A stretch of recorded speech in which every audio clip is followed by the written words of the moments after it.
নমস্কার, আমার সকল ডিভাইন মাস্টারদেরকে জানাই অনেক অনেক শুভেচ্ছা এবং অভিনন্দন। আজকে আমরা জানব ধ্যানের জন্য প্রাথমিক ক্রিয়া কী। প্রাথমিক ক্রিয়া হলো সুখাসন, মানে আমরা যাকে বলি বাবু হয়ে বসা। আপনারা যেমন খুশি বসতে পারেন, আপনার বসাটা যেন আরামদায়ক হয়। আপনি মাটিতে বা চেয়ারে বসেও এ ধ্যান করতে পারবেন। ধ্যান আমরা যে কোনো জায়গায় আমরা করতে পারি, যেখানে আমরা স্বাচ্ছন্দ্য অনুভব করব। এবার আপনারা একটি আরামদায়ক অবস্থায় সুখাসনে বসুন।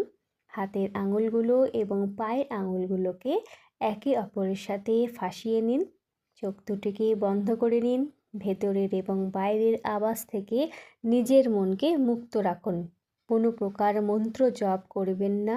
পুরো শরীরটিকে একেবারে শিথিল করে দিন। শিথিল, একেবারেই শিথিল। আমরা যখন আমাদের পা এবং হাতের আঙুলগুলি একে অপরের সাথে ফাঁসিয়ে রাখি, তখন আমাদের ভেতরের শক্তির পরিধিও বৃদ্ধি পায়।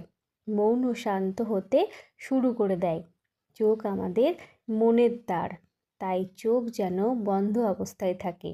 মন্ত্র উচ্চারণ, যে কোনো ধ্বনি ভেতরের বা বাইরের, তা মনের ক্রিয়া।